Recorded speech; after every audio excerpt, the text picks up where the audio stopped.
Her smile shines as bright as the stars at night. Her heart is as kind as can be.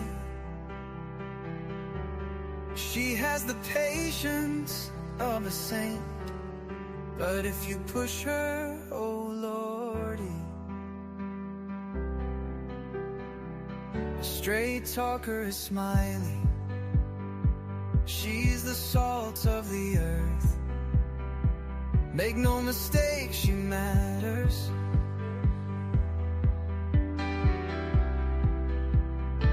Catch Miley's story on a live stream.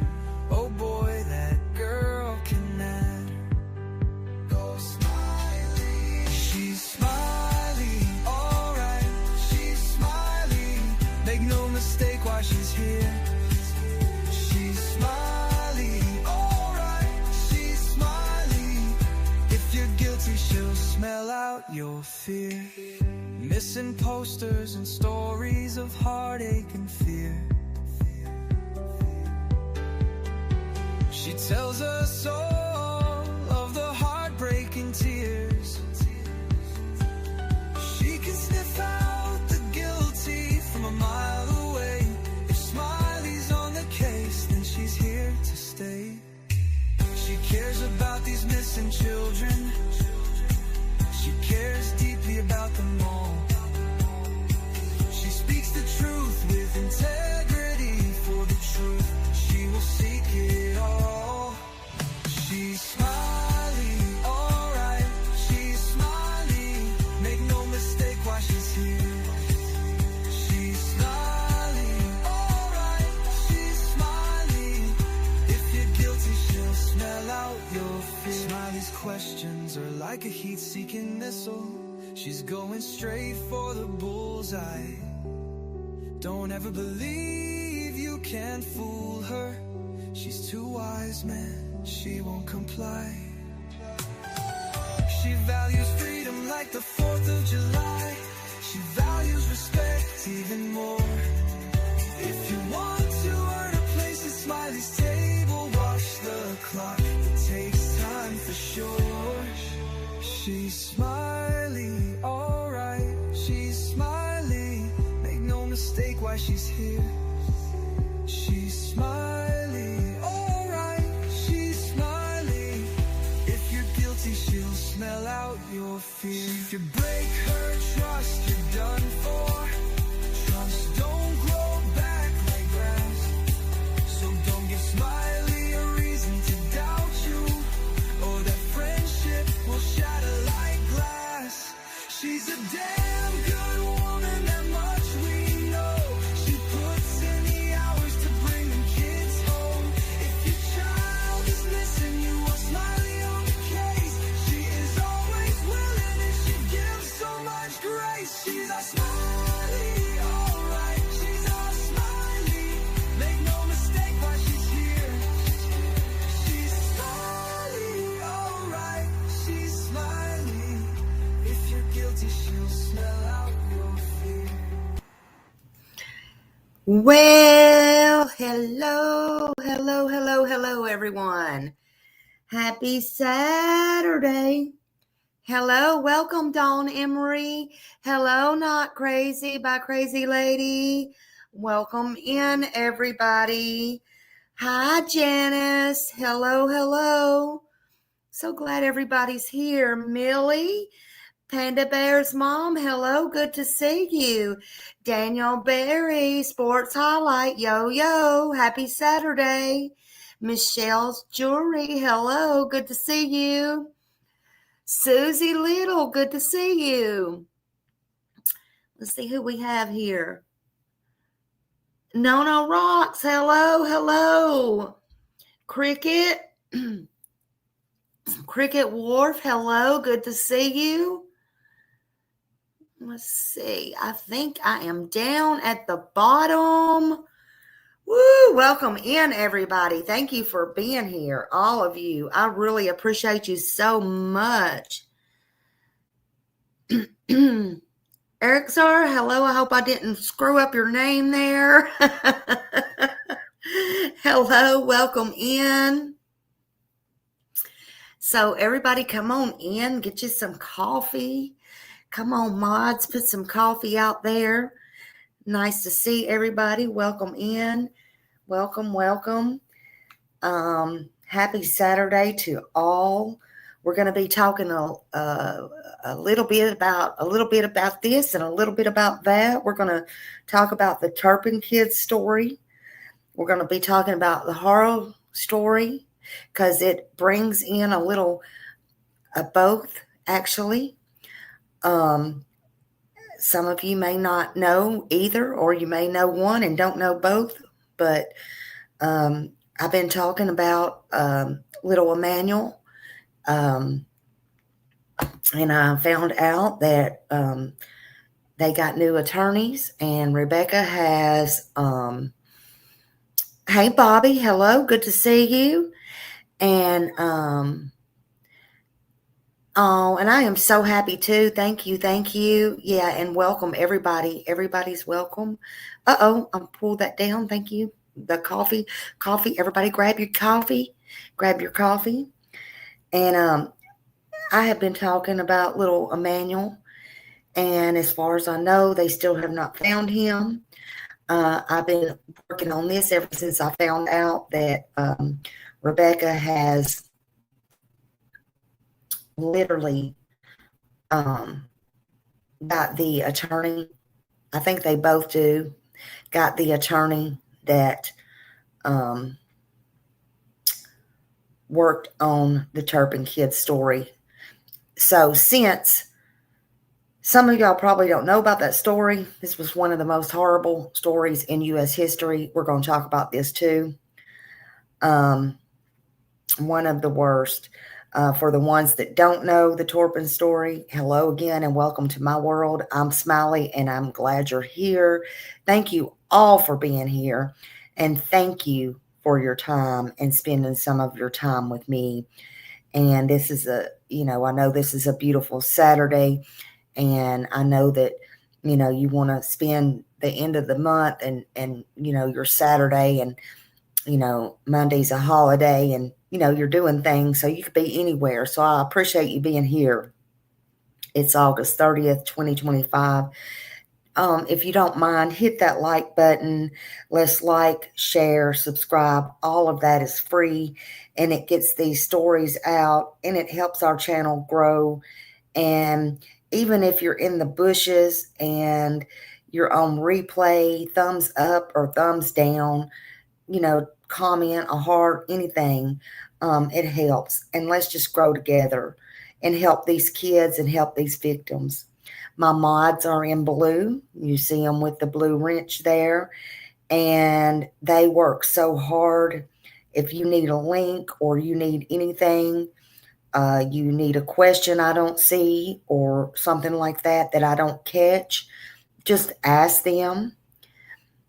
And if they don't know the answer, they'll find the answer.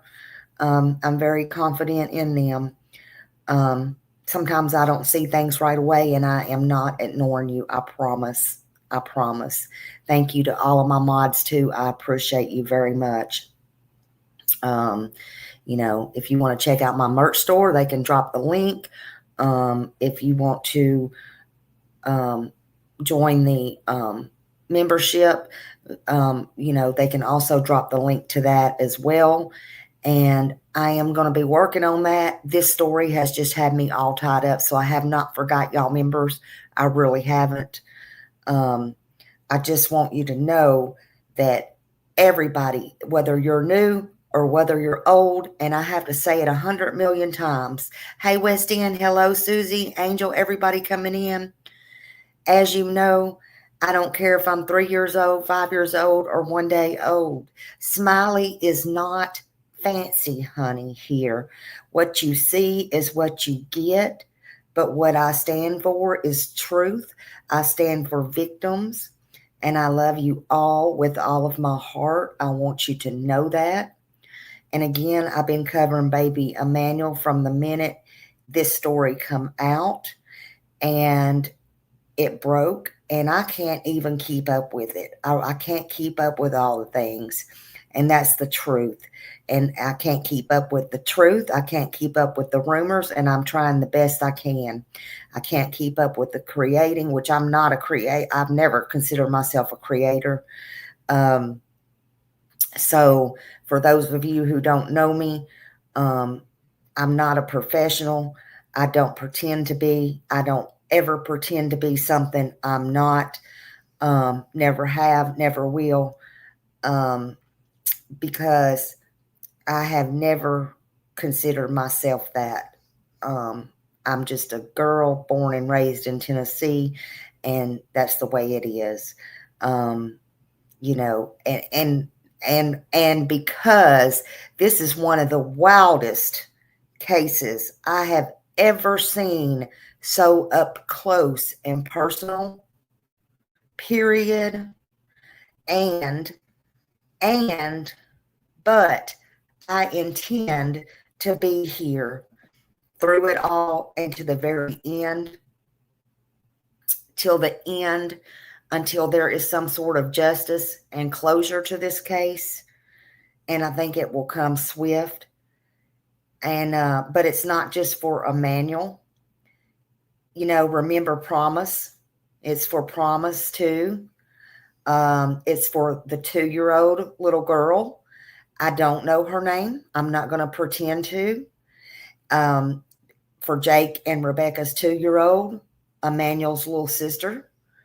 And because it's for Jake's other children, and it's for Rebecca's other children by another marriage, and it's for many innocent children that was affected and will be affected by this case,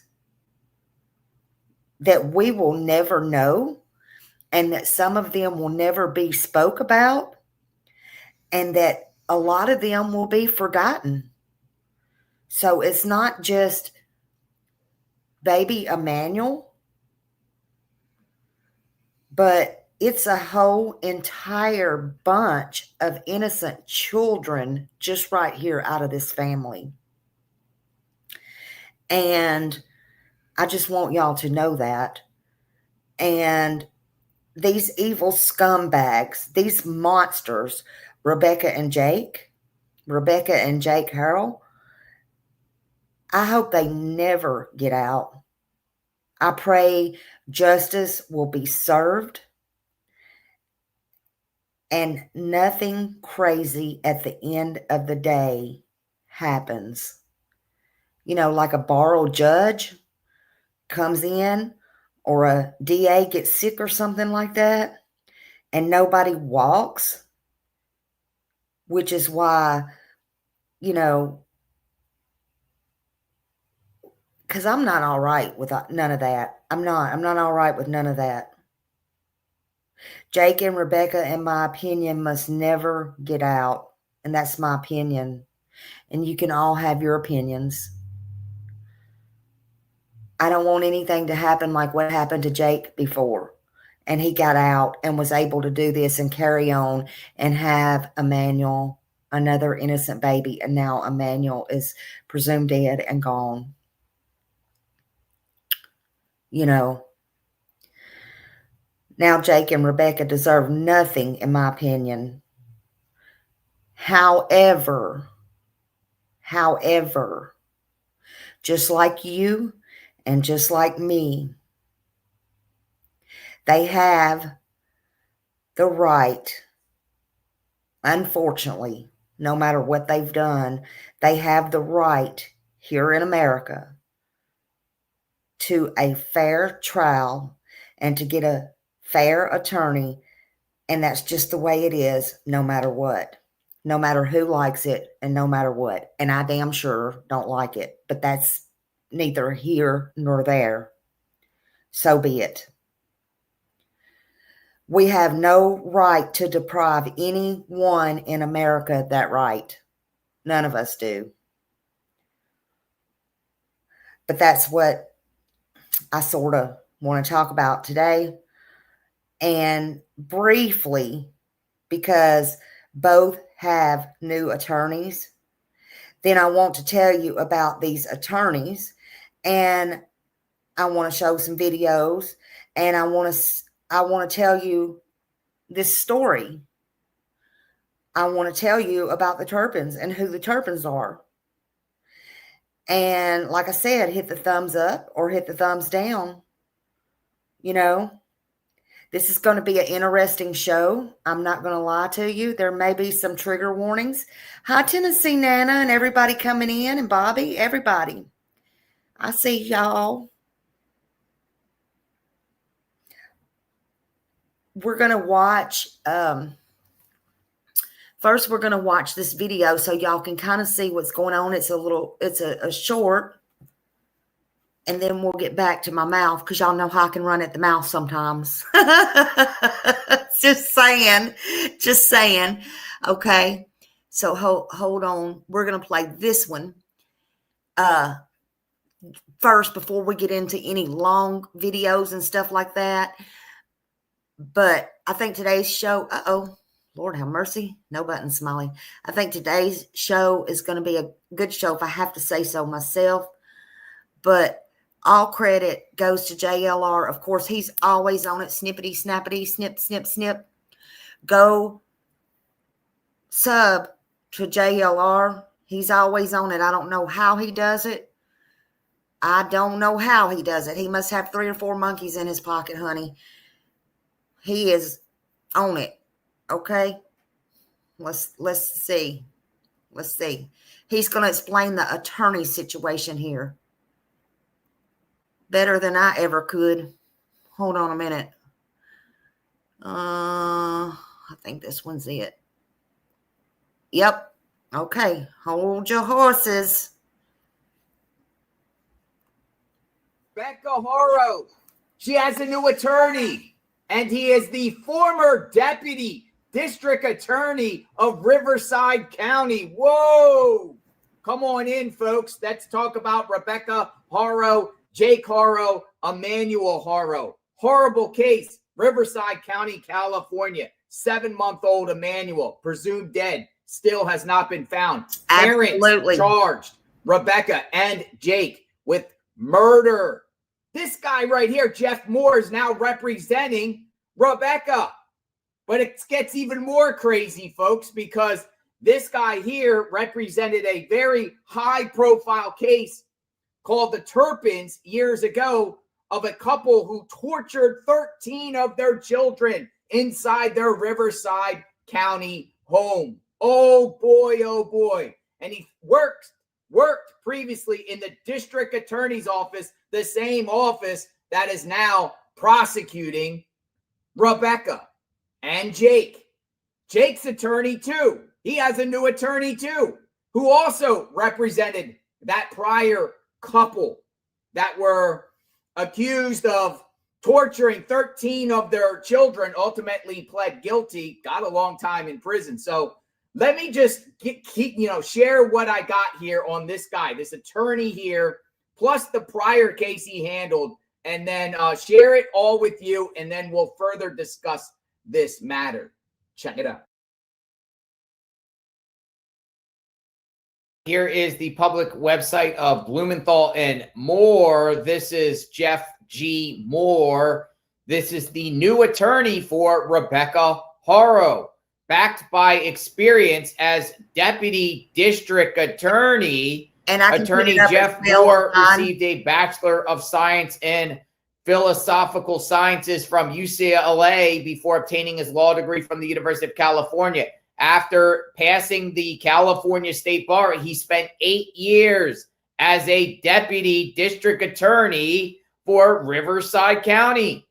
During his tenure at the district attorney's office, Mr. Moore was assigned to various special vertical prosecution units, including grand theft, auto, welfare fraud, arson, special prosecutions, narcotics prosecution. So, yeah, this is a former DA of Riverside County. Whoa. Some crazy stuff here, folks. Now he's in private practice. Now he's defending Rebecca.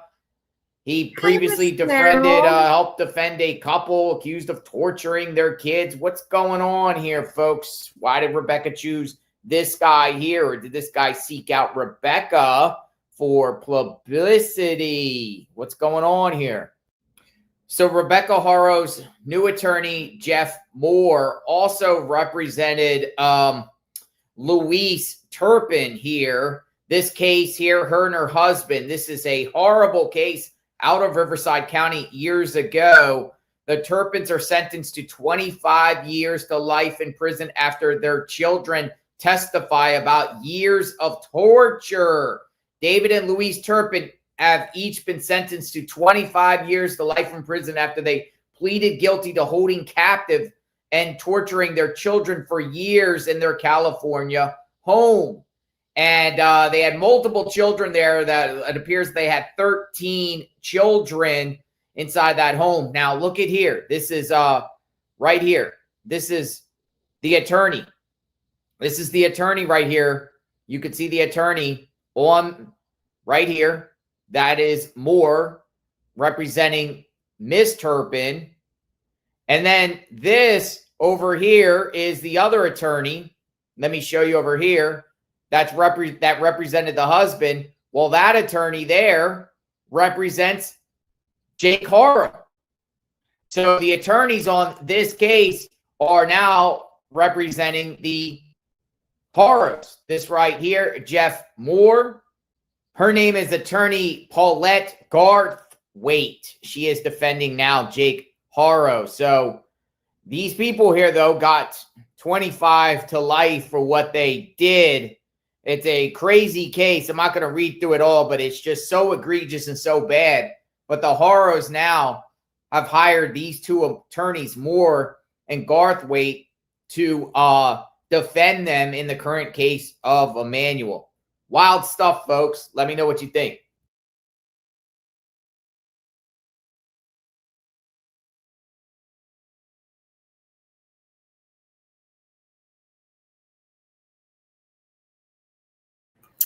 Okay. So thank you. Thank you for putting up everything, y'all.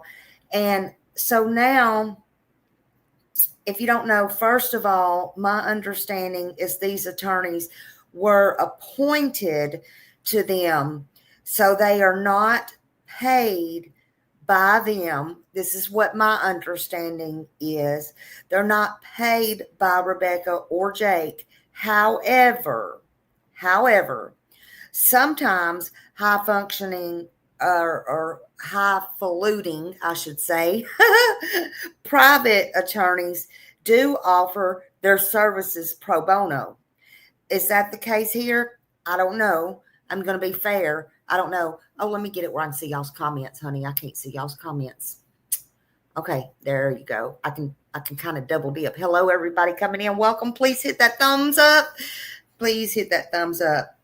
So I don't know here, but all we can do is guess, and we can go back and forth. Did they contact them, or did they contact her, or blah blah blah? But my understanding is these were court appointed, so I do want to get that out. But here's the thing: nothing is a fact on that. But I do want to explain some stuff to y'all. Y'all love my school, don't you? Smiley School's in. Smiley School's in. Okay, so I want to tell y'all, pro bono means for the public good. Okay, but in this case, I can tell you, public good would be never, N-E-V-E-R, never to allow these two monsters out free again. So I can't personally believe the attorneys offered free service, pro bono or whatever, to them. But I could be wrong. They may have. I'm just learning more, as y'all are, but I'm leaning more towards court appointed, in my opinion. That's just my opinion. Now, they really had no choice if they were court appointed. Okay. Sometimes attorneys do, though, volunteer their time to help individuals like nonprofits or for causes that serve the public's interest, okay, pro bono, without accepting payments, okay? Now, that's all pro bono. The state of California, okay, now we're talking the state of California, which is where we're at. The state of California encourages, it's not mandatory, but they encourage every attorney, every single one of them, to try to give at least 50 hours, no matter if they're paid, if they're highfalutin, whatever you want to call it. You know, hey, Troopers Mom, they try to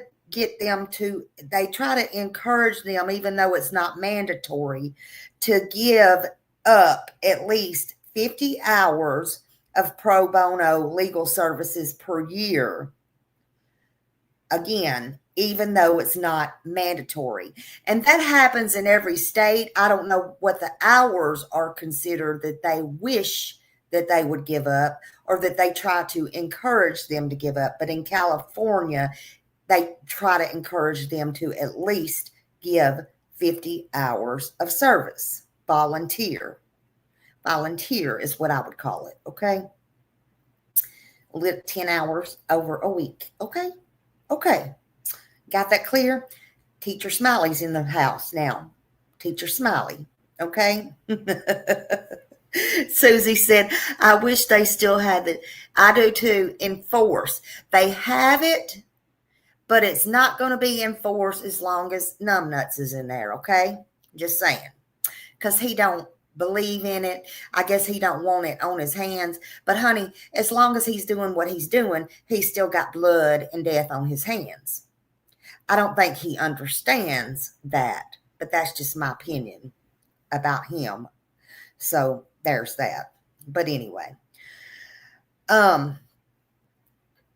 services primarily when they do pro bono are going to people who are limited means of income or organizations that are underserved and stuff like that, and different communities that cannot afford attorneys. And so they don't, again, have to do pro bono. They don't have to give their free time. Anyway, that's free if y'all didn't know. I'm sure y'all figured that out by now. But some do. Now, some of them do it, especially for the experience. Some of them do it for high profile cases like this, because, you know, a lot of people don't do something for nothing. And hey, they want to get in the high profile and they want to get their name out there. But in this case, again, I don't see these attorneys right here even needing the notoriety, in my opinion. Again, because these attorneys, why? They already did the Turpin case. This was one of the biggest cases in the United States. They already got their notoriety, honey. People know. They sit up and take notice to who these attorneys are. In my opinion, Rebecca and them's very lucky to have these attorneys. No matter if they're court appointed or pro bono, no matter if they're paid, even if they paid them, which I don't think they're not, and I don't think they could afford them. But the thing of it is, even if somebody paid for them, they're very lucky, because even if they're paid attorneys, don't mean a paid attorney is going to take this case, no matter who they are. They have the choice to say, nope, not going to do it. And just because they took a case like the Turpins, don't mean they would take a case like this one. That's totally up to them. Again, it's the money in their pocket or not. right? Stay with me. Stay with me. So again, it's making me think they were court appointed. Usually pro bono, they help, but representing claims like evictions, they like to do small stuff like civil stuff, assisting in immigrants or stuff like that. They don't like wasting a lot of hours or something that they might get tied up in, like these kind of cases. Something that they're going to have to spend a lot of out of money stuff on as well. They don't like that. So now this is important, what I'm fixing to tell you. Just to note and to understand the difference completely. That a court appointed attorney is a little bit different. Now, court appointed attorneys are totally different. And yes, they get paid. They get paid by the government. See, a lot of y'all don't know that.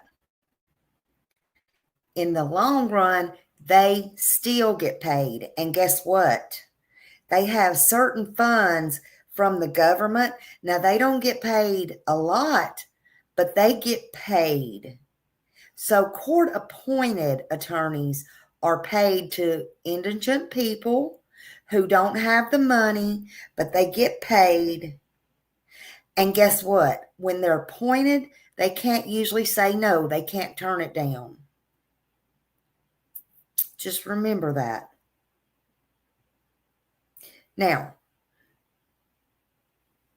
who they are, they're lawyers who are assigned by the courts when a person is facing criminal charges and cannot afford to hire an attorney. They're paid by the government, county, or state funds, not by the client. The client may sometimes be offered to be reimbursed if the cost is later, if they have to pay them and then later, they become indigent. When you get one, like this right comes from the Sixth Amendment, okay? So it's in the Sixth Amendment. If California counties have a public defender's office, but if there's a conflict of interest, like for some reason, like one attorney has another conflict with a family member or something like that, this is what they do. They may appoint a private, this is why I wanted y'all to pay attention. They may appoint a private attorney, okay? And then the county will pay that private attorney. So this is what I'm wondering. I'm wondering if there was some kind of conflict and the court appointed this private attorney and the court paid for this private attorney. I guess I said all of that to get to this. But again, I don't know. I don't know. Because this is a private attorney. So I wonder, with all the conflict going on, if the court appointed this attorney because of conflict. So I think both Jake and Rebecca got very lucky to have them. But I'm sorry, I don't think luck will be on either one of their sides this time, no matter what or who is representing them. That's just my opinion and my opinion only, because I don't think the court system's looking real good right now, especially because of them letting Jake walk and what happened to Promise. And now what's happened to Emmanuel. So I don't care who hires who. I don't think it's looking too good. And I don't think, even if Rebecca gets off better, I don't think Jake's going to leave there in socks. I think he's going to leave there in a freaking box, one way or another. That's just my opinion. I'm just saying. So just to clarify, real quick, fast, in a hurry. Court appointed means guaranteed criminal cases paid by the government. Pro bono means volunteer, not guaranteed, usually civil cases.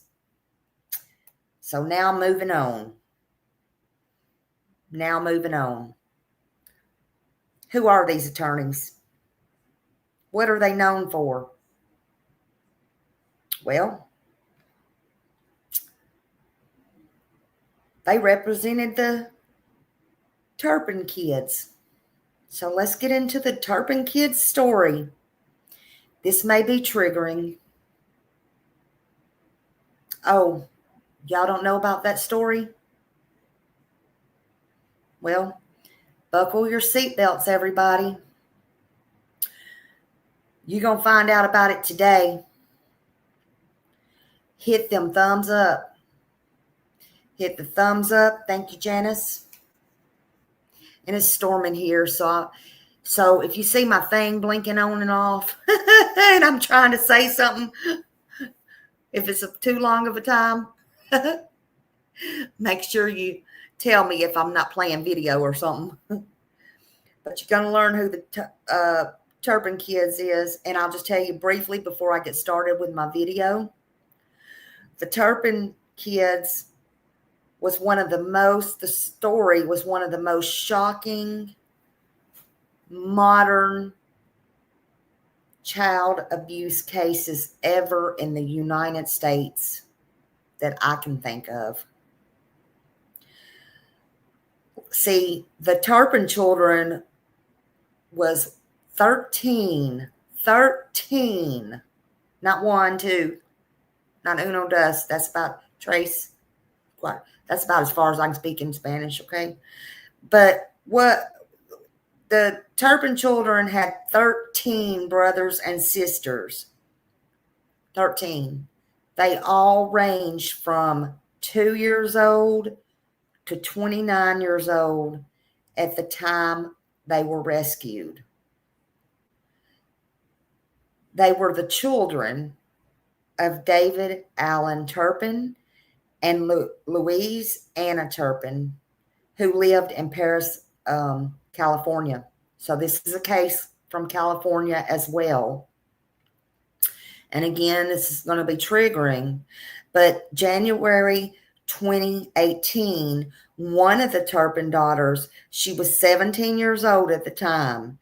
She managed somehow, some way to get away and escape from that home in California. She called 911 by using a deactivated cell phone. That's what I've told y'all before. I worked at a cell phone company for 11 years. You can use a phone without being hooked up to service. As long as it has power, you can always dial 911. So you might want to keep them old phones hooked up, like with power, in case you ever have an emergency. Don't get rid of them, okay? Listen, $50 here and there is not worth your life if somebody breaks in your house and you have a phone laying around and you could pick it up in a room and hide in a closet and dial 911. Just saying. They work. Keep one in your car, something. keep the battery going.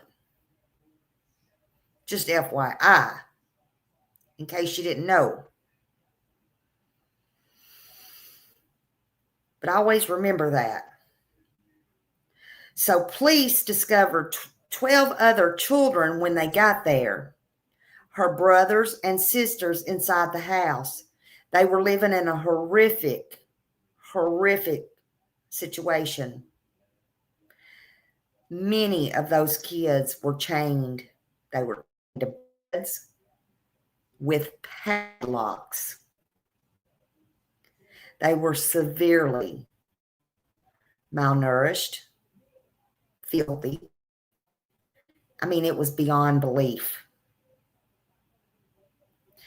They were not growing. They were not healthy. This went on, y'all. Come to find out, this went on for years. I'm talking years. Don't ask me how. Don't ask me how. Hey, Miss Ann. This went on for years of abuse and neglect, and the house was filled with garbage, human waste. It was gross. That ain't even the word. I couldn't even find a word I wanted to use, honestly. January 14, 2018, that girl called the police and saved the other kids. They got rescued. But this abuse had been going on for decades, years, behind these closed doors, y'all. My stomach's flipping thinking about it. If y'all do need to step out, please do. I understand.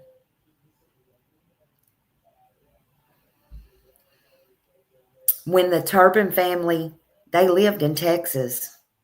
How did nobody know this? Hey, Dawn. Good to see you. Let's see. Hold on for a minute. Let me see what Dawn's saying here. In the interest of that community, let's see. The interest to the community. So many people drove by there. Really? Oh my goodness. I bet. Goodness. I bet. There's so many. Yeah. They said it was awful. So then they moved to California from Texas. Again, how nobody knew, I don't know. I honest to God don't know. It's hard enough to do something with 1, 2, 4. I had 4. So it's hard enough to maneuver around. But to hide 13 kids, I just don't know how they did it. But the abuse was carried out daily by these parents, David and Louise. They controlled these kids. They starved them. Okay, you might as well say they brainwashed them. They had them in prison. They did the psychological manipulation. Well, right now, what I'm going to do is we're going to play some video. Don't take my word for it, honey. We're going to play some video.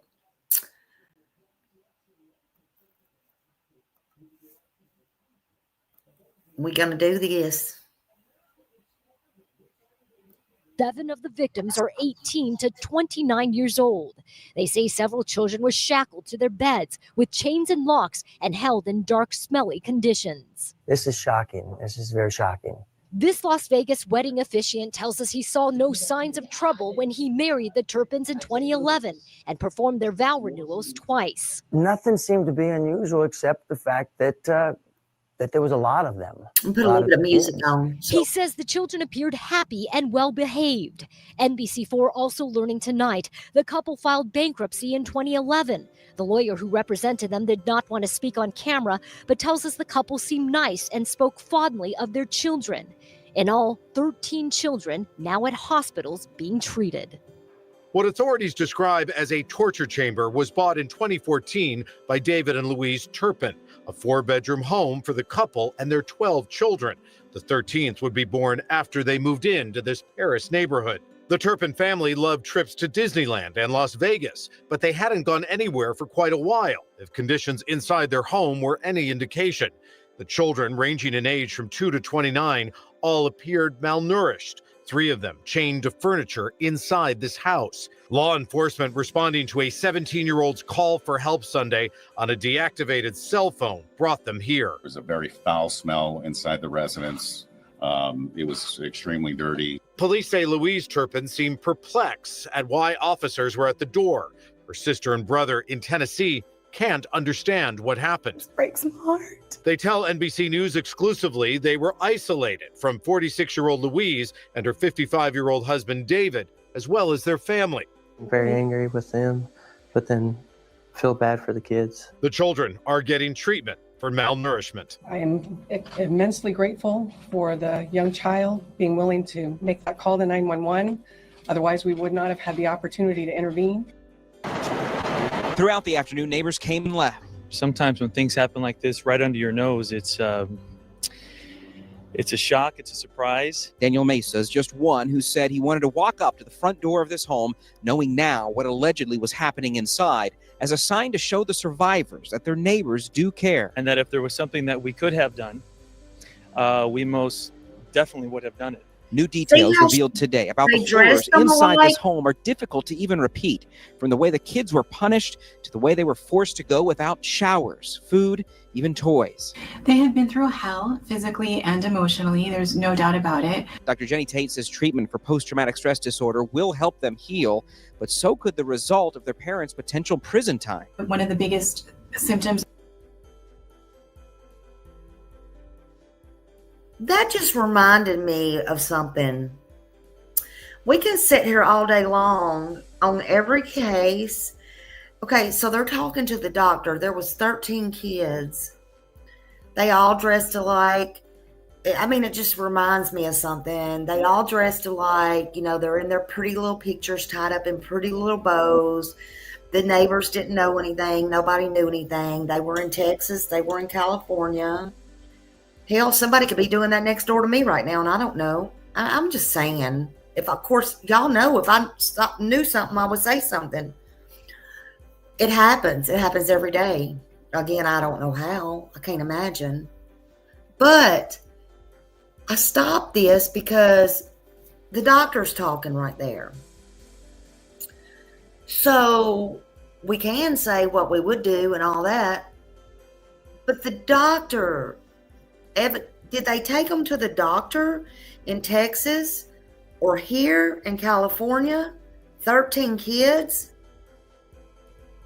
Did nobody see anything? Did the professionals not see anything? That they were malnutrition? That something was wrong? The police said they weren't developing. Just because they didn't have bruises or broken bones, did nobody not notice anything was wrong? Then I stopped it because on the other hand, you got little Emmanuel and little Summer and, you know, cases like that. And they were scared to go to the doctor, or they didn't go to the doctor. And it was because, why? They wanted to hide them kids from the world because doctors would see the bruises, or the school would see this, or so-and-so would see that. So logically, none of this makes any sense to me. I'm just saying. Hey, Seth, I hope you're feeling better, at least a little bit.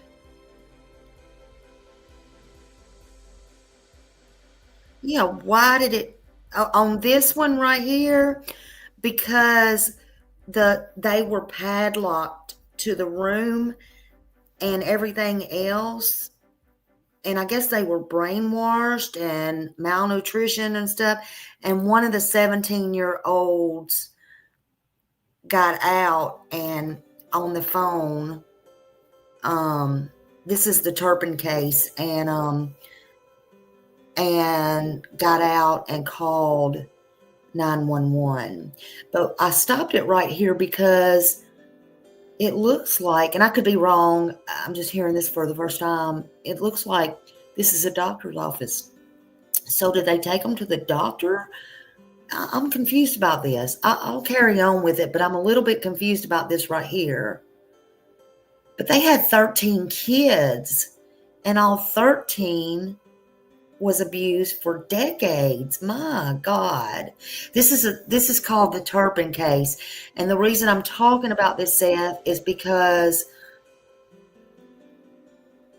this happened in California, and Texas. Oh, Lord, you're from both places. I'm surprised you hadn't heard about this. But let's see. This was just, you'll have to look this up while you're downtime, and this is one of the worst cases. But the Rebecca Haro, the mother of Emmanuel, the little baby that's missing in California or still hadn't been found, the new lawyer was court appointed from the attorneys that handled this case, which is really gut-wrenching. It's like, what? Of PTSD is ongoing perception that the threat is continuing, and they are going through this sense of, like they're still in the traumatic event. Now that the threat is over, Tate says it's the first step for the Turpin 13. As for their parents, she says their own horror may just be starting. No, I'm less optimistic. I could be wrong. I don't want to say that. Maybe this was the doctor they saw after, y'all. But it just made me think, maybe it's the doctor they saw after. Maybe they didn't go to the doctor. I don't want to put the wrong thing out. I'll give the doctor the benefit of the doubt. I'm just saying. I think sometimes a little bit crazy, but... about their prognosis than I am about their children's prognosis. Neither of you are allowed to own, possess, carry, buy, attempt to buy any firearms. As the judge read the conditions for the criminal protective orders, David and Louise Turpin sat quietly, shackled, and unemotional. You must not try to or actually keep any victim listed or any witness from coming to court. Prosecutors say they filed the protective orders on behalf of the Turpins' 13 children, ages 2 to 29. Investigators say for years the Turpins starved and tortured most of their children and even chained them to their beds as punishment. Legal experts say prosecutors will often file this type of order in domestic violence cases. I think the concern here is simply for the welfare of the kids and not so much about their case and the strength of their case moving forward. The criminal protective orders prevent any communication between the parents and children. Basically, no contact whatsoever, no emails, no phone calls for the next 3 years. Prosecutor Kevin Beecham deflected any questions about the case. Did you get any friction from them about whether or not they were going to fight this? Again, I'm not going to comment on that. We caught up with 2 of the Turpins' attorneys. They too didn't want to comment in detail about the Turpins or the criminal protective orders. How did the Turpins react to it? Are they okay with it? I can't go into their reactions, but we had no objection to it. Request to enter not guilty pleas. Sitting quietly a few feet from each other, David and Louise Turpin both pleaded not guilty to the new charges against them. We've amended the complaint to add 3 new charges on both defendants of child abuse and 1 new count against only defendant Louise Turpin of felony assault. The Turpins already face dozens of felony counts, including child abuse, false imprisonment, and torture. They are accused of starving and shackling 12 of their 13 children in this home in Paris. Investigators say the children, 7 of them adults, were living in deplorable conditions and extremely malnourished. Awful, honey? And only their 2-year-old was being fed properly. Allison, what do you think about the new charges? We're not commenting today, thank you. Defense attorneys declined to comment about their clients who have been ordered not to communicate with their children. Can you talk about the children and how the parents are feeling right now, not being able to see them? I can't discuss any of my clients' private information. The disturbing case has generated tremendous public sympathy for the Turpin children and the complete opposite for their parents. Former Riverside County prosecutor Ryan Markson says the defense could request that the Turpins be tried elsewhere, but that's probably not going to happen. The problem with that is this case has received national attention, and so it's unlikely that a move to San Diego County or Orange or Los Angeles County would really benefit the defense very much in that regard. In Riverside, Tony Shen, NBC4 News. For the first time in court, the sister of Louise Turpin showed up for the couple's appearance, but she declined to answer any questions outside the courthouse. Elizabeth Flores is the woman with the red hair walking in between two other women who are possibly connected to the Dr. Oz TV show. Flores is an author who co-wrote a book called Resilience in the Storm, in which she described being abused as a child, suggesting perhaps Louise Turpin may have been abused as well. During today's court appearance, David and Louise Turpin sat quietly as prosecutors and defense attorneys discussed the status of their case. The judge also signed a protective order in regards to confidential documents subpoenaed by both sides from Adult Protective Services. Those documents involve the Turpin's 7 adult children, who are now living in an undisclosed location after being treated for severe malnourishment. The 6 other younger children are still being cared for by Child Protective Services. The Turpins are accused of starving, torturing, and shackling 12 of their 13 children in a Paris home. They face numerous child abuse charges, including one against David Turpin for lewd. Okay, so am I hearing... God, this is making me sick, y'all.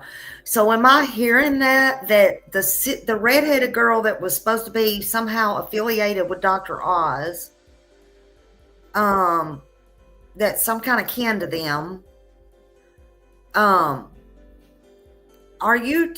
So she may have been abused or not, but she didn't tell? Am I understanding this right? That's no excuse. And you're going to tell me she didn't know any of this was... Look. Oh, my God. Y'all just got to give me just a minute. See, some things you just don't know if you don't watch these court cases and stuff. And back then, I didn't know. I mean, you know, because it was a big case, but Jesus, I'm sorry, y'all. If this is triggering, I understand. There's no excuse. And then you're tied in with Dr. Oz and stuff. For God's sakes, you could go to somebody and let somebody know. Now, she wasn't in the home, but you're not going to tell me that she didn't know if she was a relative or something, for Christ's sake.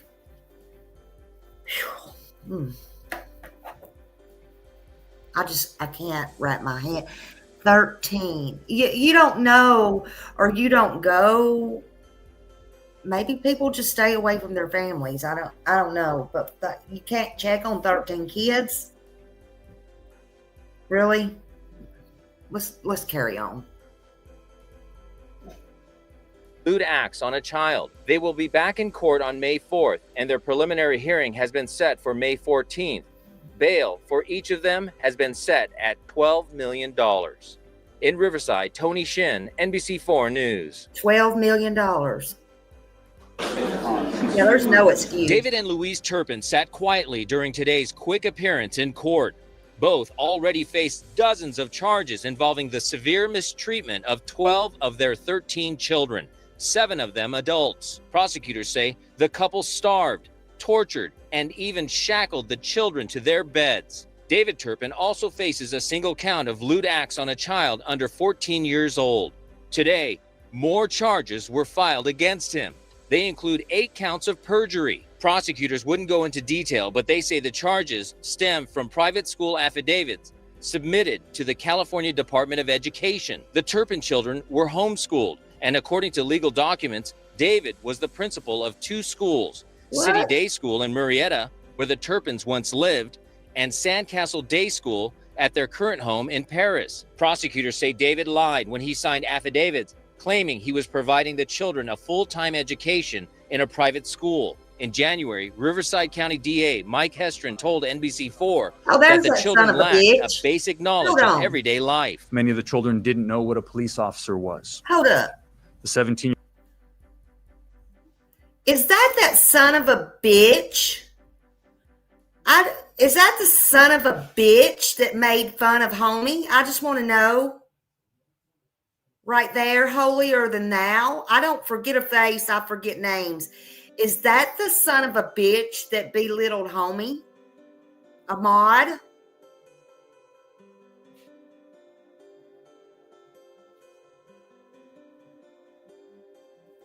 Let's pull him up here.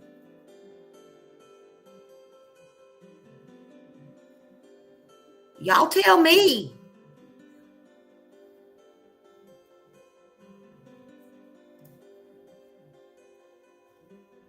It is?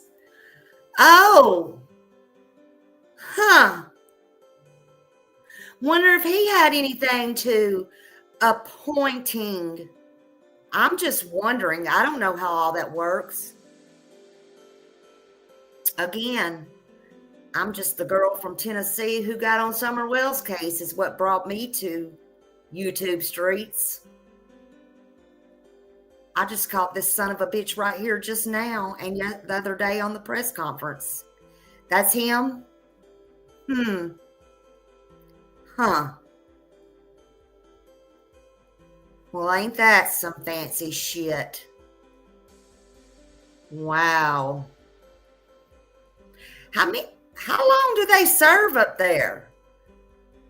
18, 19, 20, 21, 22, 23, 24, 5. He's already been there 7 damn years at least. Oh, well.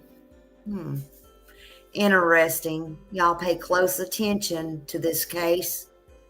Just wondering. Well, this is making me sick. Ugh. Year-old, when asked if there was medication or pills in the home, didn't know what medication or pills were. Also during court today, defense attorneys asked the judge to postpone the preliminary hearing, which was supposed to happen later this month. Defense attorneys say there's a lot of evidence and they need more time to examine it. So the judge postponed the prelim until June 20th. None of the 13 Turpin children were in this Riverside courtroom today, as their parents, David and Louise Turpin, faced charges of child abuse and torture. Today's witnesses, primarily deputies and detectives, recounted what the children told them about filthy, crowded living conditions, extreme hunger, and lonely, lockdown days in their home. A 22-year-old son said he was initially restrained with ropes and could escape using his teeth. So his parents began to use chains. He went on to tell detectives it was extremely hard to sleep and itch the lice on his head. Oh my Several God. children told detectives they were chained for weeks, even months at a time. The 12-year-old daughter explained how the older siblings acted as hall monitors to keep the kids from stealing food from the kitchen. According to testimony, the oldest sister would prepare the meals. The kids would come out one at a time and eat standing up. Food was normally peanut butter and bologna sandwiches and frozen burritos. According to 2 of the kids, the parents would eat Jersey Mike's sandwiches, French fries, and pizza. One young girl said their mother would buy pies, leave them to rot on the counter, and throw them away.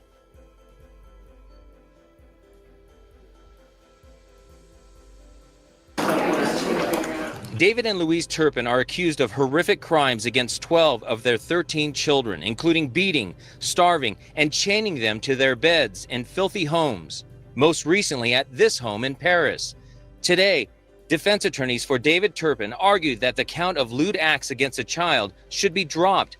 David's 17-year-old daughter claims over the years her father had tried to forcibly kiss her on the mouth, and at the age of 12, pulled her pants down twice and forced her to sit on his lap.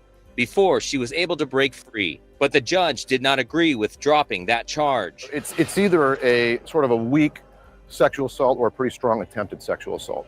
Ryan Markson is a former Riverside County Deputy DA. He says the defense also wanted to exclude the evidence from when the family lived in Texas before they moved to Murrieta and then Paris. It was at the Paris home where prosecutors say the Turpins starved most of their children while beating them and forcing them to live in filthy conditions. But prosecutors argued that the Texas evidence is vital to the case. That's where the Turpins allegedly abandoned their children for several years, but still controlled them by forcing the older siblings to care for the younger ones. Prosecutors say the children lived in filth and occasionally were put in dog kennels as punishment. Markson says that evidence shows a pattern of mistreatment. The farther you can go back to show that this conduct was occurring, the stronger it is to show that it's, as they've argued, that it's escalated. How do you plead to that charge, Mr. Turpin? Guilty. And Mrs. Turpin? Guilty.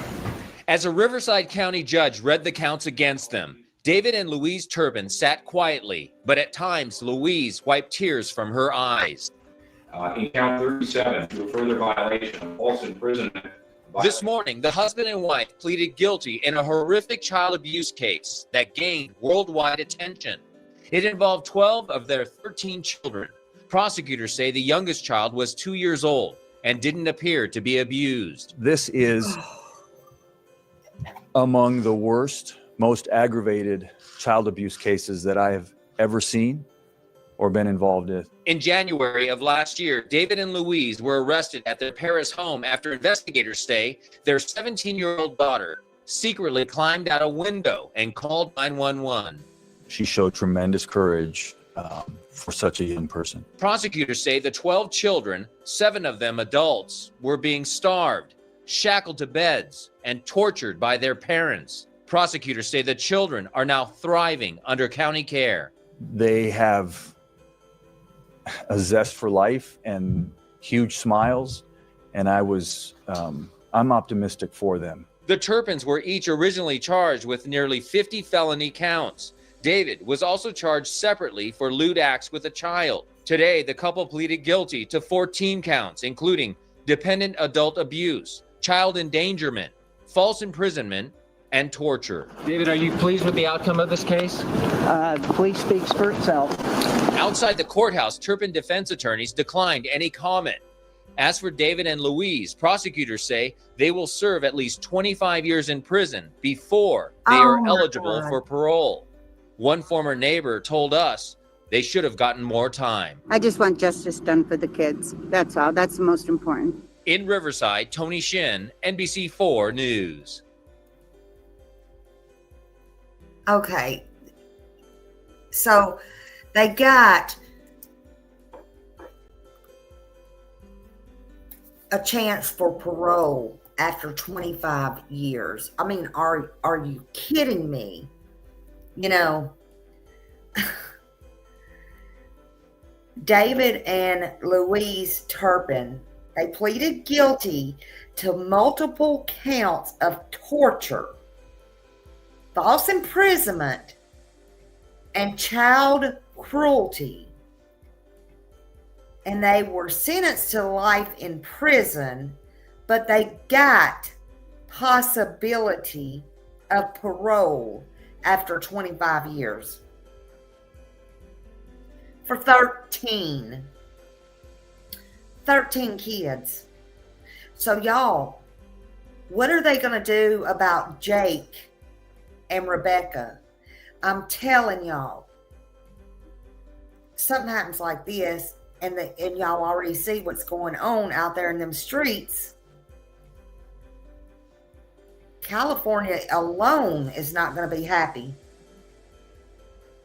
You know, and I still can't wrap my mind around this, even the possibility of parole with this case right here after 25 years, honestly. I mean, what in the flip? Oh, God. Yeah, they were not thriving. Yeah. Oh, yeah. And I seen that. you know, and I guess he spoke too soon, because you're right. After they were placed with the foster parents or whatever, they had a tough time. You know, they were abused. Some of them, not all of them, but some of them were abused again by the foster parents, which was sickening in itself. You know, I'm surprised that someone hadn't both sent them out in a box yet. I really am. I'm sure they still got time, and I'm not encouraging that. I'm just saying, you know, people hate anybody who does anything to children, much less they did something to 13. You know, I'm sure, I have no doubt saying they're both being tortured, even if they're in protective custody. I'm just saying, they have to go out on the yard sometimes. They have to go to medical or somewhere sometimes. The Turpin children were took to hospitals. You heard that. And then they were placed in foster care. Some of them were in group homes after their rescue. But that's right. There were reports after that some of the children still faced further abuse, you know, and that's in hardships. And, you know, it's hard enough that they'll have this to face the rest of their lives. But, you know, it's even sadder that people go after, you know, people of authority or in the foster homes find the weak and the ones who have been hurt and harmed, and they attack and go after the vulnerable and the ones who have been hurt and harmed, who are trying to get their dignity back. And that breaks my heart, because it seems like the ones in the homes or the ones that are abused are always the ones that get abused by the ones that need the help the most. You know, I heard a few of the adult children or siblings or whatever. God, this is sad. They have spoken. I don't know where, but I heard they have spoken, and they're trying to heal. I don't know if they'll ever heal from this. I'm sure they have nightmares every night. Some of them are attending and did attend college, and they're trying to go on and build their, you know, independent lives. The 17-year-old girl, the one that escaped, the one that climbed out the window and escaped, and I don't know if she's ever going to know this, but she is a real hero. She saved them all. She saved every one of them by taking that chance and doing what she did. I hope she knows that. I hope she knows that. She was brave. She was very brave. 13 children hidden away, living in pure hell 24/7, padlocked to their bed. Oh, while they're getting their beauty rest, able to close their eyes, until one brave teenager fought and got the courage somehow and changed everything. And I mean everything. Good Lord. I mean, it is. Who would ever think this was going on next door to you? And look how they made the staged pictures to dress alike. I mean, I'm not saying anything's wrong with that, but think of how many people you know that do that, and, you know, you wouldn't say, oh, they're doing that to their kids or whatever. I mean, you might even do that. I've done that on occasion, you know, but when my kids were little and stuff. My God, you just think, I mean, that's cutesy at a certain point and whatever. But, oh my God. People make this world so evil and everything so evil. Having just seen and heard from offspring for the first time in 15 months, the guilty parents wanted to explain and to apologize. I'm sorry for everything I've done to hurt my children. Louise and David Turpin have been reviled as the keepers of a house of horrors, of imprisoning and malnourishing 12 of their 13 children, 7 of them adults. This coming to an end only after a 17-year-old daughter escaped their Paris home last year and called 911. Pleading guilty to 14 counts, the Turpins were back in court today to face sentencing and to face 2 of their grown children who, assured they would not be photographed, wanted to be heard. First, a 30-year-old daughter, sounding much younger and somehow upbeat. Life may have been bad, but it made me strong. Speaking next, a 27-year-old brother, also nervous and thin, and forgiving. I love my parents and have forgiven them for a lot of the things they did to us. I believe with all my heart that our parents tried their best to raise all 13 of us, and they wanted to give us a good life. The statement read by this non-family member not only thanked the parents for instilling faith, but also tried to rationalize some of what the mother did. She didn't want to use rope or chain, but she was afraid her children were taking in too much sugar and caffeine. I am so proud of each and every one of my children. I miss all of my children, and I will be praying for them. 25 years to life was the expectation in the plea agreement, and that was what the judge imposed, emphasizing the damage done to the offspring, but adding that some do appear to be doing well. This from the court-appointed lawyer for the 7 oldest. None of our clients disagree about the outcome today. They realize that their parents, there were mistakes were made, but ultimately our clients are working towards forgiveness. You dumbass, that's not a mistake. The case of the 13 Turpin children who escaped a lifetime of torture at the hands of their abusive parents in Paris shocked the nation. The children were rescued in 2018 after 17-year-old Jordan Turpin climbed out a window and called 911. Their parents were sent to prison for 25 years to life, and the 6 youngest kids were placed together in a new foster home. Last year, 2 of the older siblings shared their story with ABC News in a documentary called Escape from a House of Horror. Nothing's going to be as bad as 29 years in what the only word I know to call it is hell. But now the children say the abuse did not end there. 6 of the kids claim they were placed into a foster home where they were tormented for 3 years by their new foster parents and their adult daughter.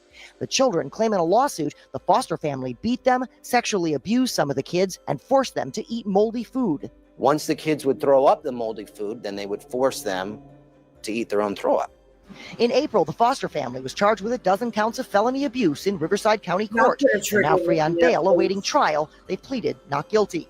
But the Turpins' lawsuit, filed today, claims Riverside County and ChildNet, which was contracted to place the children in a safe home, failed to do so. They have expressed to me that in many ways, their life was worse in this foster care house than it was before. The Turpin's attorney says 2 of the 6 children who were allegedly abused are now adults living on their own. The other 4 are living in a new foster home and are doing well. Riverside County did not return our calls for comment. ChildNet sent us a statement saying they've provided excellent care to traumatized children for 50 years, adding, quote, "At this time, our organization is not at liberty to disclose facts or discuss the allegations made in the complaint. We look forward to providing the facts at the appropriate time in court." Angie Crouch, NBC4 News. There's failure all around with ChildNet in the county.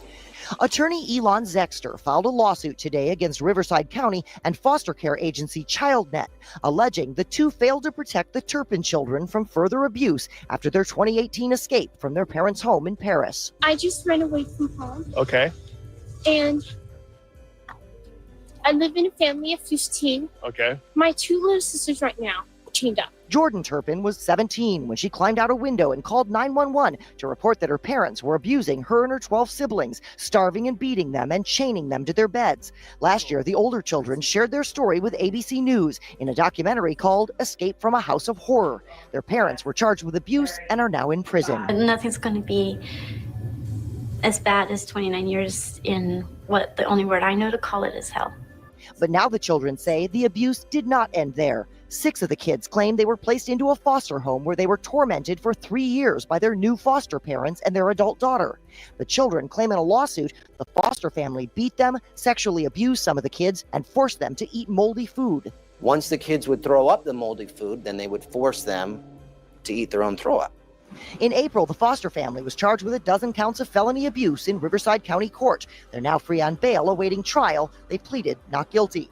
But the Turpin's lawsuit, filed today, claims Riverside County and ChildNet, which was contracted to place the children in a safe home, failed to do so. They have expressed to me that in many ways, their life was worse in this foster care house than it was before.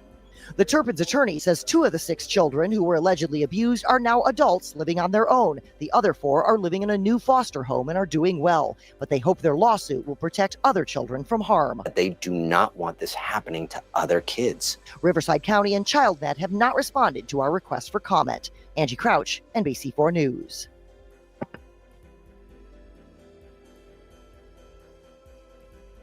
Could a statement like this even be possible? They have expressed to me that in many ways, their life was worse in this foster care house than it was before. These are the Turpin children we're talking about. Tortured, starved, neglected inside their Paris home until 2018. I just ran away from home. Okay. Last year's ABC News documentary, Escape from a House of Horror, a first-hand account of abuse.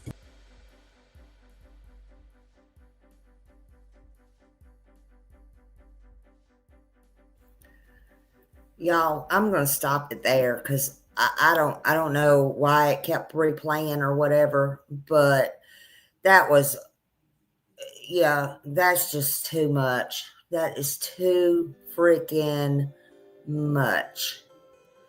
I don't know what else it's gonna say, but let's just stop it right there. Okay. That's a lot. Let me stop this music here. Hold on. Y'all get the drift? I don't know about y'all, but that's making me sick. That's literally making me nauseated, honestly. I mean, I don't think we need to sit through that much longer. And, God, how can anybody do that? I mean, literally. That's going to give me nightmares. I just wonder, God, it makes me wonder now. I hope Rebecca and Jake does not get the possibility of parole. I hope that since these people done this, that they have come a longer way and people is getting sick and tired of this bullshit. Even the attorneys, man, I do feel like that they were court appointed, you know, and I hope even these attorneys are sick of the shit. And I hope nothing is pulled, but man, seeing that man on there that started this shit with a mod, I don't even know what to think anymore. I really don't. I'm just gonna be honest and raw. That's what's in my about section. Smiley, honest, raw, hold nothing back. I'm sorry. You know, I just this one child, she broke the cycle. I hope she knows how brave she was. She saved all of them. You know, on the outside though, nobody. Hey, where's Summer? Hey, honey. I don't know. I'm just nauseated. She on the outside, she broke. You know, nobody knew. They were just seeing the pictures. Nobody knew. The parents played it off. How? I don't know. I don't get it. David and Louise look like an ordinary family. They had them brainwashed. They starved them. They threatened them. They did them weird little stage photos, all dressed alike, smiling. Everything looked normal to the neighbors. They could show them cutesy little pictures to anybody that asked, oh, you got pictures of your kids? I'd rather not have none of my kids, honestly.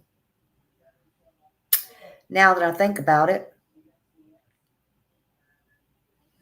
Than to have all these cutesy little weird pictures and something like this be going on and nobody be the smartest, wisest. These people were psycho. But inside that home in Paris, California, oh my God, it was anything but normal. It was a house of horrors.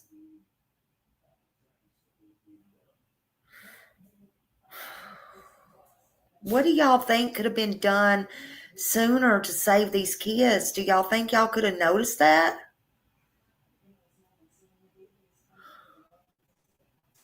I just don't even know what to think.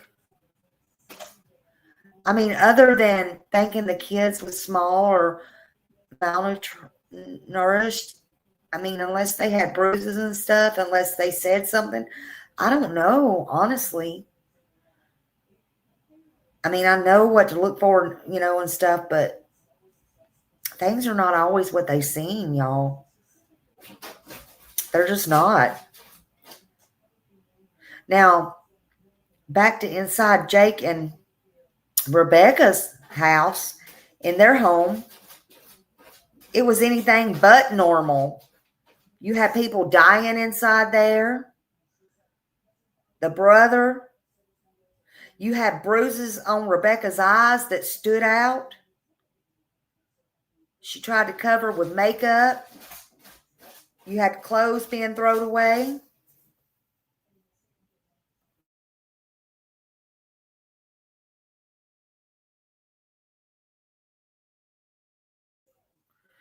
You had, what do you call it? They were under suspicion, for that. Lots of stuff going on there. False reports. They already had, they should have suspected the fraud that was going on. All those workman comps.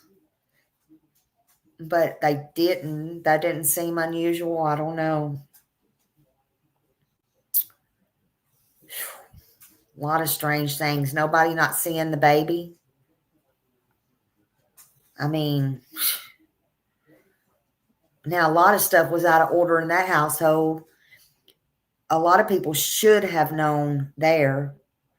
And then you got Promise.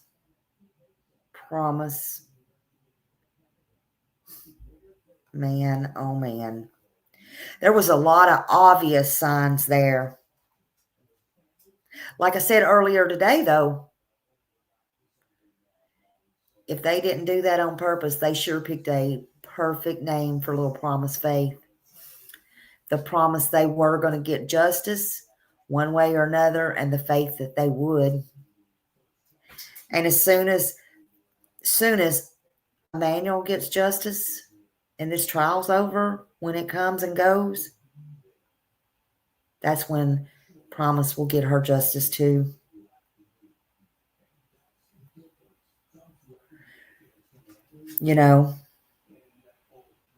But they all have the same attorney right now as the Turpins. How will he defend them?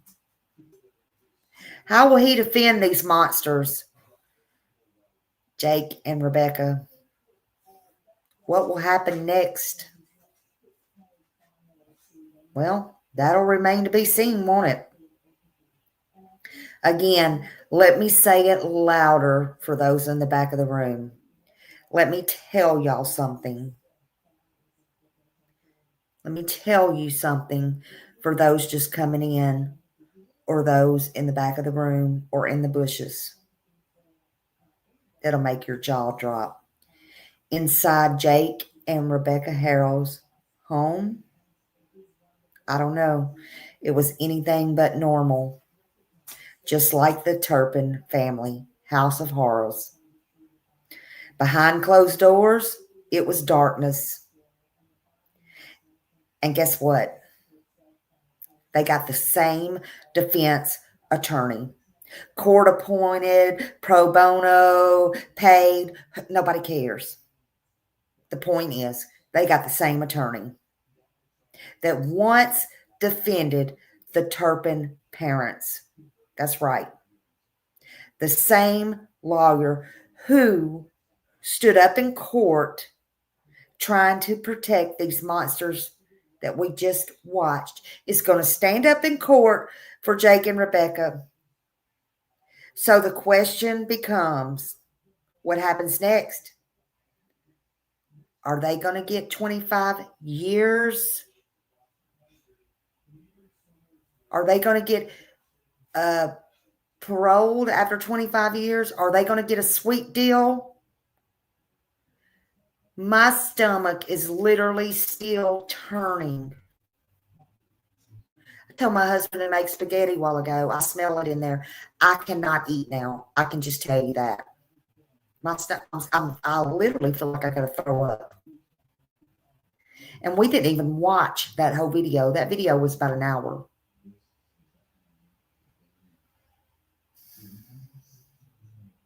Will justice finally hit hard for baby Emmanuel? What's going to happen next? God only knows in this case.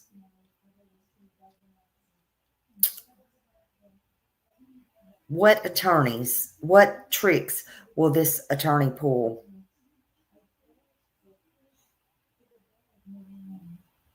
Or what truth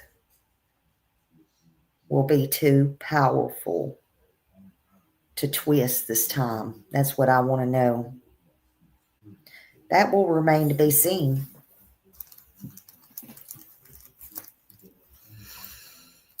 I can't either. I can't understand it. I can't understand it. As much as I do this, I can't understand it. Can't understand it.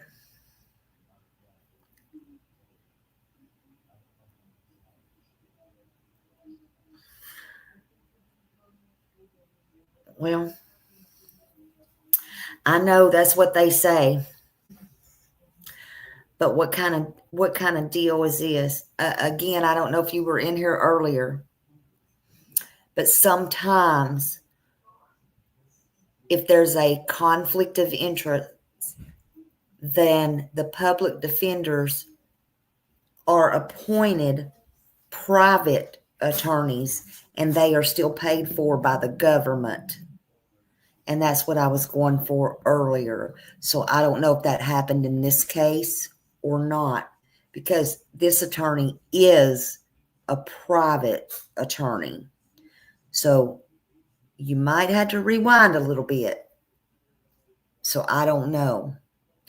And I do understand they won't get paid as much. But the point is, he is a private attorney. So there's that. Whew, Lord, y'all, this has been a lot. Oh, yeah. Yeah, I know you didn't, honey. I know you didn't. I went through all that. We had Smiley school earlier. You know how sometimes Smiley gets in Smiley school and we go down the laws? Yeah, that happened a little bit earlier. Whew. Well, y'all, I think I've had enough for today unless something breaks up. And I just don't know if I can take any more, to be honest with you today. I really don't. I'm going to be straight up with you. I know that was like one of the worst cases in the United States, but to hear some of the stuff I heard today, I'm literally sick physically. So And it's storming here, so maybe I can go calm down. I need y'all to go chill because I'm sorry. I know this was a trigger. I know it was a trigger warning. I don't know if Seth is still listening or not. I appreciate Seth coming in here because Seth has been sick. He has really been sick. I touched base with him earlier today. He was standing out in front of the police station up there in Sumner County all week. And he went home early yesterday because he got sick. And he texted me earlier and I texted him back because he had chills and stuff. But I thank him if he's listening to stop in here and say, hey, because I don't know about that heat and all that, but I hope he got Gatorade and stuff and, you know, whatever he needs because that heat ain't no joke. Chills, all that stuff. If y'all have any advice, put it in here real quick as far as no solid foods, plenty of juice, you know, stay hydrated.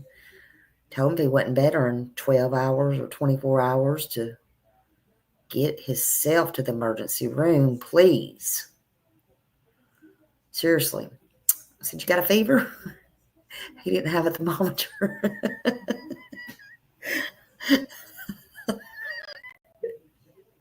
Just saying. Yeah, I said Jello. Yeah, I told him Jello. Soups, Jello. Told him he probably had a fever because if he's shivering and stuff, he probably has a fever anyway. So alternate the Tylenol and, you know, all that stuff. He said he was drinking Pedialyte, which is what I told him yesterday. So that's good.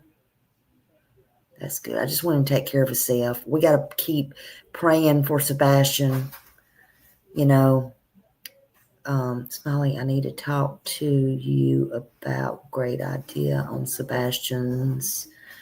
So holler at me. Hell, I can't even hardly see. Holler at me later when you get time. Okay, I will. Okay. I sure will. Sure will. But anyway, yep. So anyway, and if any of y'all want to, I'll just put it out there. Nobody asked me to, but I'm asking you if anybody wants to go over to Seth. Well, Millie somebody can drop it here. I'll stay on here for a minute. Either go over to Seth's about page. I think it's on his page. Or drop his link, Millie, or drop his Cash App. And if anybody wants to send him $1, $2, $3, $4, $5, drop his.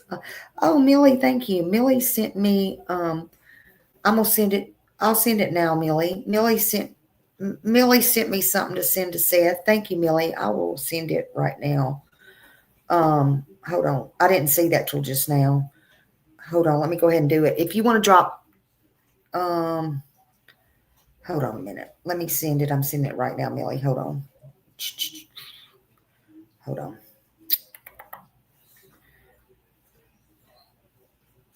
Hold on. Well, I gotta put the name on it first. I'm so stupid. Hold on. Actually, Millie sent it to me, and I'm gonna send it to Seth for Seth. Hold on. Oh, wait a minute. I put for Seth. I need to put from Millie. From Mod Millie. Oh, why?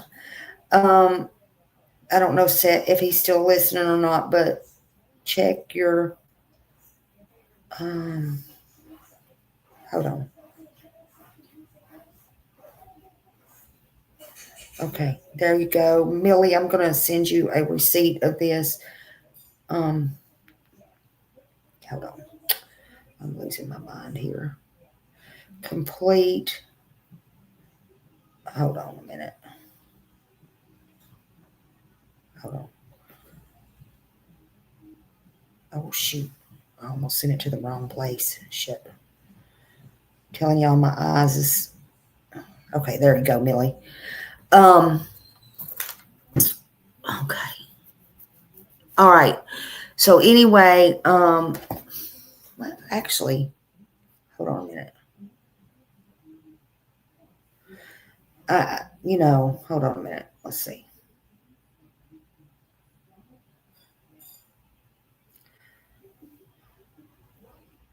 Y'all know my eyes is killing me. Hold on a minute. I am like, okay. It's somebody drop it in the link for me because I'm scared I can't type it on this computer. It's $ Sebastian's General, and that's with the SEBASTIANSGENERAL. That's Seth's Cash App. If anybody wants to send a Cash App to Seth, you can. You don't. You can send it straight to him. You don't have to send it to me. And that'll just help him if he's sick, he can't get out of the house. If he wants to order something, he can. Soup or something. You know how men are. And he's only got himself, so I don't, So Sebastian's General, $ Sebastian's with a S on the end, General. He's Sebastian's General, y'all. So anyway, but anyway, I just thought I'd say that. Oh, yeah, so I appreciate that. And I appreciate him stopping in, as sick as he is. There you go. Here you go. Here it is. There you go. Okay, thank you for getting, and it's an L on the end behind that A. Y'all, it should pop up anyway, but it's a General, Sebastian's General, GENERAL. But you'll see it. There it is. There it is. There. Thank you. Thank you. Oh, I don't know why. Maybe it's just not coming up. I see it on the screen, but I don't see it up here. But yeah, you got it. You got it, girl. You got it. So anyway, so I'm gonna hop off of here. I love y'all. There you go. There you go. Yeah, I told y'all my eyes wasn't correct. I'll just leave it up like that. I'll just leave it up like that and not take it down. So if anybody comes back in here, just be on the screen. I don't care. Anyway, you can leave as little as $1 on there if you want to. So it is what it is. Yeah, it is what it is. But I love y'all. Thank you for being here. Thank you for spending your time with me. I hope y'all have a great day. And I guess I'll see y'all tomorrow. This case really tore me up. And thank you, everybody. Really, seriously, thank you, everybody. Hey, Julie. And I will see y'all in the streets, honey. That is YouTube streets, that is. Okay? And it is storming here. Y'all stay dry. And pray for little Emmanuel, Sebastian, Summer, Monkey. Y'all pray for Brandy, too. I heard Brandy is out of ICU, but she's in a regular room. And she is still waiting on a liver, y'all. So send her many prayers. Okay, send her many prayers. And I love y'all, and I'll see y'all in the streets. Bye, babies.